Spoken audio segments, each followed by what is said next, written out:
ये मसानी क्रिया, तंत्र क्रिया और जितने भी घड़े आपने देखे होंगे दिवाली पर जो घड़े छोड़ते हैं, जिसकी वजह से लोगों की जान तक चली जाती है। ये तंत्र क्रिया वगैरह जो होती हैं, ये जब ही होती हैं जब इनको हम या तो मुर्गे की बलि देते हैं या बकरे की बलि देते हैं। ये कभी आसानी से नहीं हो जाती। तंत्र क्रिया के बारे में आप लोग जानते ही हैं। तंत्र क्रिया से बचने के उपाय भी हमने अपने चैनल पर डाले हैं। लेकिन ये तंत्र क्रिया जो मैं आज आपको बताने जा रही हूँ, इस तंत्र क्रिया ने पूरी फैमिली तबाह कर डाली। अच्छा। जी हाँ, अलीगढ़ नाम तो आपने सुना ही होगा। और अलीगढ़ के पास एक जिला पड़ता है जिसको कहते हैं जवां। जवां एक ऐसा जिला है जो अलीगढ़ के ही एक छोटे से एरिया में पड़ता है। छोटा तो नहीं कह सकते, बट वो जिला काफी बड़ा है। उस घर के एक घर में उस जिले के एक घर में ऐसी तंत्र क्रिया हुई जिसने पूरे घर वालों को तबाह करके डाल दिया, और उनका बचना तो छोड़ो, उनकी लाशें तक नहीं मिली। जी हाँ, तंत्र क्रिया के बारे में ऐसी एक सत्य घटना से आधारित घटना आज हेमंत जी को सुनाने वाले हैं, जो कि एक रियल घटना से आधारित है और मिलती जुलती है, जो कि हर एक परिवार से। तो ये घटना है उस समय की जब मैं बहुत छोटी थी। मेरी नानी का घर एक्चुअली में जवां में पड़ता है। तो जवां में जब हम लोग जाते हैं तो अपनी नानी के घर जाते हैं, लेकिन मुझे ये नहीं पता था कि ये हादसा उस समय पे घट जाएगा जब हम लोग अपनी नानी के यहाँ होंगे। उस टाइम पे हुआ ऐसा था कि हम लोग जैसे ऑलवेज अपनी नानी के घर जाते थे, उसी तरह से हम लोग इस टाइम भी छुट्टियां मनाने के लिए नानी के घर गए हुए थे। तो जब हम लोग नानी के घर जाते हैं तो हम लोग 15-12 दिन तो रह कर ही आते हैं, क्योंकि छुट्टियां ही जब पड़ती हैं तो वहाँ जाते हैं और फिर घूमते फिरते हैं। तो 15 दिन लगभग लगभग मान के चलो, तो 15 दिन तक हम लोग वहाँ पे इंजॉय करते हैं। लेकिन उस समय में जो एक तंत्र क्रिया वाली घटना हम लोगों ने देखी थी, उसके बाद हम लोगों के रोंगटे खड़े तक हो गए थे। ये लगा लो कि हम लोग नानी के घर जाने से भी डरते थे। हमारे नानी के घर के पास में जैसे मार्केट होता है ना, तो वहाँ पे मार्केट था, और उस मार्केट में इतने तंत्र क्रिया वाले बाबा बैठते हैं जिनका मतलब कि कह सकते हैं कि अगर तुम किसी बाबा पे चले जाओ ना, तो वो तुम्हारा इतना काम कर सकते हैं कि अगर तुम कहोगी कि इस इंसान को घायल करना है या इसके मुंह से खून की उल्टी निकालनी है, तो वो इतना काम तुम्हारा करके दे देंगे, और वो तुम्हारे दुश्मन को जमीन से लेके जमीन के नीचे ही गाड़ देंगे। यानी कि हमारी नानी का घर जो है उसके आजू बाजू में एक घर था जिसमें ये तंत्र क्रिया करी गई थी, और करीबी शायद उस तांत्रिक ने ही थी जो मेरी नानी के घर के बराबर में रहता था। एक्चुअली में होता क्या है कि जब हम लोग अपनी नानी के घर गए हुए थे, वहाँ पे एक फैमिली है जिसमें 5-6 मेंबर्स रहते थे, एंड 5-6 मेंबर्स जो थे वो बहुत खुशहाल जिंदगी जी रहे थे। और उनकी एक शॉप थी बहुत बड़ी, कपड़ों की शॉप जिसे कहते हैं, आप लोगों ने सुना तो हो गई। कपड़े की शॉप जो होती है, अधिकतर लोग अपनी शॉप इसलिए खोलते हैं ताकि उनका कारोबार अच्छे से अच्छा चल सके। लेकिन अगर वही कपड़े की शॉप के कारण चलते आपकी फैमिली की जान चली जाए, या आपके कुछ ऐसे दुश्मन बन जाएं कि अब इसकी फैमिली को तबाही करना है, आखिर ये कामयाब कैसे हुआ, तो उस समय आपको कैसा लगेगा, कैसा फील होगा।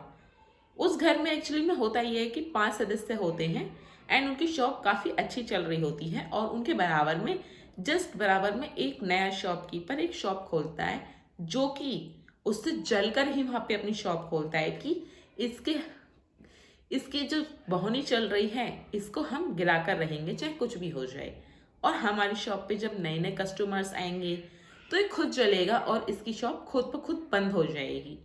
लेकिन दोस्तों, होता क्या है कि जब जो उसका पड़ोसी होता है वो अपनी शॉप खोलता है, एंड दोनों की शॉप लगातार चल रही होती है, बट जिसकी शॉप पुरानी थी उस पे कस्टमर्स अभी भी बहुत ज़्यादा आते थे। पता नहीं क्या होता है उस समय पे जब हम लोग नानी के घर गए हुए थे, बट हमें ऐसा फील होता है कि वो जो काम किया था वो उस व्यक्ति ने ही किया था, क्योंकि ऐसा काम कोई और क्यों करेगा। ये मसानी क्रिया, तंत्र क्रिया और जितने भी घड़े आपने देखे होंगे दिवाली पर जो घड़े छोड़ते हैं, जिसकी वजह से लोगों की जान तक चली जाती है, ये तंत्र क्रिया वगैरह जो होती हैं, ये जब ही होती हैं जब इनको हम या तो मुर्गे की बलि देते हैं या बकरे की बलि देते हैं। ये कभी आसानी से नहीं हो जाती। और इन सब चीज़ों के लिए बहुत चीज़ करनी पड़ती हैं, सामग्री और 55 तरह के भोग, पता नहीं क्या क्या लाने पड़ते हैं, पता नहीं लोग कैसे कर लेते हैं ये चीज़ें।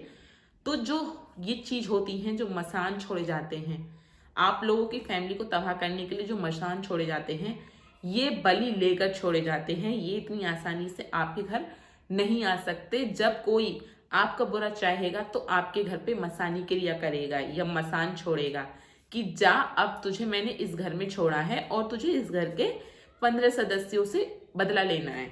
यानी कि आपकी फैमिली में जितने भी मेंबर्स होंगे ना, उन सब से बदला लेने के लिए वो सब चीज़ें छोड़ी जाती हैं। और खास तौर दिवाली पर इसलिए छोड़ी जाती हैं क्योंकि ये शक्तियां दिवाली पर इतनी ज़्यादा ताकतवर होती हैं कि इनका ना ही तो तुम पीछे छुड़ा सकते हो और ना ही इनसे बच सकते हो। बट इनसे बचने वाले उपाय भी हम लोगों ने अपने चैनल पर डाले हैं। तो होता क्या है कि उस टाइम पर उन लोगों की शॉप बहुत अच्छी चल रही होती है, तो पता नहीं शायद उसके जो बराबर वाला घर होता है, मतलब कि जिसने नई शॉप खोली थी, शायद वो जलन में आकर उसके घर से वो चीज़ खत्म करने के लिए उसके घर पे तंत्र क्रिया करता है। यानी कि वो शमशान वगैरह जाकर वहाँ से ऐसी क्रिया उठाकर लाता है और किसी पावा से या ढोंगी फरेबी तांत्रिक से मिलकर उस घर का नाश करने के लिए ठान लेता है। ये बात खैर सबको पता है वहाँ पे कि इसके घर पे जो चीज़ हुई थी, जो इसके घर वाले सारे लोग मारे गए हैं, इस चीज़ के पीछे ये ही है, इसका घर ही है। और आज उस घर में भी तबाही मची हुई है, यानी कि उस घर का एक एक सदस्य बीमार पड़ा हुआ है। जब कहते हैं ना कि आप अगर किसी पे तांत्रिक क्रिया करोगे या फिर आप पे किसी मसानी क्रिया करोगे तो वो चीज़ आपके ऊपर जरूर हावी होगी। अगर उस चीज़ का आप उपचार नहीं करोगे, जैसे आपने तंत्र क्रिया करी और आपने उस तंत्र क्रिया को बोला कि हम मुर्गे की बलि देंगे जब हमारा काम हो जाएगा, और अगर आप वो चीज़ करना भूल जाते हो तो वो चीज़ आपके ऊपर हावी हो जाती है, क्योंकि ये चीज़ जो होती है ये अदले बदले की होती हैं। तो होता ऐसा है कि जब उसके घर पे एक दिन मॉर्निंग में शनिवार वाला टाइम था, और ये चीज़ शनिवार और मंगल को 2 दिन ऐसे होते हैं कि ये 2 दिन इतनी ज़्यादा मजबूत होती हैं, ये शक्तियाँ, काली शक्तियाँ जो होती हैं, कि इन 2 दिन में ही करी जाती हैं। तो आपको तो पता ही है, जैसे कि आप किसी के ऊपर करोगे, जैसे नज़र आप उतारते हो, तो नज़र उतारने के लिए आप शनिवार चुनते हो। क्यों शनिवार को क्यों चुना जाता है, इसके पीछे क्या कारण है? क्योंकि इस दिन ये चीज़ें इतनी मजबूत होती हैं कि आप किसी का भी नुकसान कर सकते हो। तो एक्चुअली में होता ये है, जब शनिवार वाले दिन वो अपनी शॉप पे बाहर निकल कर अपनी शॉप खोलने के लिए जाता है, तो वो देखता है कि उसकी शॉप पर खून ही खून पड़े हैं, एंड वो उसे देखकर इतना शॉक्ड हो जाता है और अपने पूरे अंदर से फैमिली को बुलाता है कि ये हमारे यहाँ पर खून कौन फेंक गया। वो लोग इतना मानते नहीं थे, बट अलीगढ़ में ये चीज़ें लोग मानते भी हैं। तो उसकी वाइफ बोलती है ये तो मुझे खून लग रहे हैं, बट ये खून डालकर कौन गया है। इस चीज़ को नज़रअंदाज करके उन लोगों ने अपनी शॉप खोली एंड उसको धुल दिया चीज़ को। धुलने के बाद जब उन लोगों ने अपनी शॉप खोली, पूरे दिन उनकी दुकान पर एक मेंबर तक नहीं आया। जैसे आप यकीन नहीं करोगे, जिसकी दुकान पर डेली कम से कम 100 लोग आते थे, उसकी बिक्री कम से कम 15,000 तक रुपए की होती थी दिन की। उस दिन उसके यहाँ पर एक कस्टमर तक नहीं आता है, और इस चीज़ को देखकर वो लोग हैरान हो जाते हैं। एंड बराबर वाली शॉप पर भीड़ लगी हुई थी, बट क्लोथिंग जो थी वो उसकी पुराने वाले कस्टमर्स बहुत अच्छी थी, और जो कस्टमर्स थे वो उस पर ही जाना पसंद करते थे। आखिर उस दिन ऐसा क्या होता है जिस दिन उसके एक भी कस्टमर नहीं आता, और एक भी कस्टमर नहीं आता, ना बिक्री होती ना कुछ। इस चीज़ को लेकर पूरी फैमिली बहुत परेशान हो जाती है एंड थिंकिंग अबाउट, कि उस चीज़ के बारे में सोचती है कि ये चीज़ खून जो थे, क्या वो रियल खून थे या किसी ने हम लोगों के घर पर किया है। तो उस चीज़ का उपचार करने के लिए जो मैंने आपको तांत्रिक बताया था, जो मेरे घर नानी के घर के बराबर में रहता है, तो वो लोग उसके पास जाते हैं एंड वो बताते हैं कि हमारी अच्छी खासी बहौनी चल रही थी मेरे घर में। अब पता नहीं क्यों ना ही मेरा एक कस्टमर आ रहा है, ना ही मेरी बहौनी हो रही है, मेरी दुकान ठप हो चुकी है, मैं क्या करूं, मुझे कुछ उपचार बताइए प्लीज़।